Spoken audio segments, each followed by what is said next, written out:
সমুদ্র বিস্ময়কর এক জায়গা, যেখানে ইতিহাসের কোনো শেষ নেই, গল্পর কোনো শেষ নেই। প্রতিদিন হাজারো হাজারো ঘটনা ঘটে এই সমুদ্রে। তো দর্শক, আজকে আপনাদেরকে নিয়ে যাচ্ছি আমরা গভীর সমুদ্রে। আর আপনারা জানেন, এখন হচ্ছে সমুদ্রে মাছ ধরার সবচেয়ে মোক্ষম সময় বা উত্তম সময়। সো এই সময় যদি আপনাদেরকে আমরা মাঝ সমুদ্রে নিয়ে না যাই, তাহলে হচ্ছে সেটা কোনোভাবেই মেনে নেওয়ার মতো না। প্রতি বছরই হচ্ছে এই সিজনে আমরা আপনাদেরকে গভীর সমুদ্রের ভিডিও দেখাই। সো সেই ধারাবাহিকতা রক্ষা করেই কিন্তু এইবারে আপনাদেরকে নিয়ে যাচ্ছি গভীর সমুদ্রে।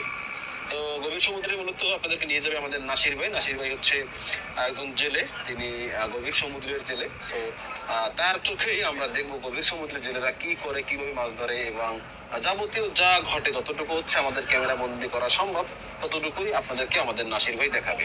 তাহলে চলুন এবারে আমরা মেন ভিডিওতে জাম্প করি।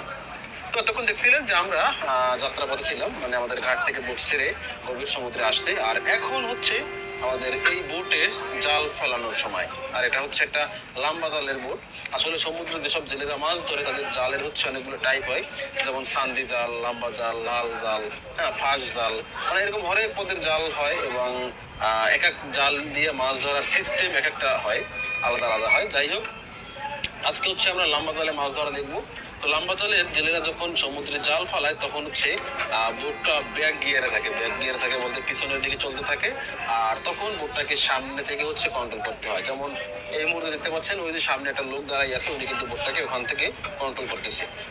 যাই হোক, আমাদের জাল ফালানো হয়ে গেছে। এখানে আসলে জাল ফালানোটা দেখানোর খুব বেশি কিছু নাই, জাস্ট জালটাকে ফেলছে ওরা ওদের সিস্টেম অনুযায়ী, এবং জাল ফালানোর পরে কিন্তু হচ্ছে মাছ ধরা হবে। তবে এই যে মাছ ধরার যে সময়টা, সেই সময়টা হচ্ছে প্রায় 6 ঘন্টা পরে আসবে।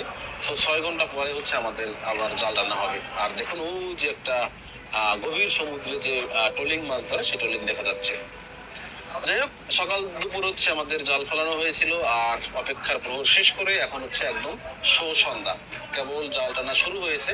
আর জাল টানা শেষ করতে করতে প্রায় রাতের অর্ধেক শেষ হয়ে যাবে। তো দেখা যাক এইবারে আমাদের জেলে ভাইরা কি পরিমাণে মাছ ধরতে পারে বা কেমন মাছ পায়। আশা করি আজকে তারা হচ্ছে বেশ ভালো পরিমাণে ইলিশ মাছ পাবে, বাকিটা আল্লাহ ভরসা। আর দেখতে পাচ্ছেন, এই যে অন্ধকারের ভিতরে ইলিশ মাছ কিন্তু চিকচিক করতেছে অলরেডি। যদিও এখানে হচ্ছে একটু আলোক স্বল্পতা আছে, কিছুক্ষণ পরে হচ্ছে এখানকার লাইট গুলো সব ঠিক হবে। আপাতত হচ্ছে আমরা লাইট অফ করেই জাল টানতেছি। তো যাই হোক, ইলিশ মাছগুলো যা উঠতেছে সেগুলো কিন্তু সবই চিকচিক করতেছে এবং দেখাও যাচ্ছে। যদিও জেলেরা আসলে এখানে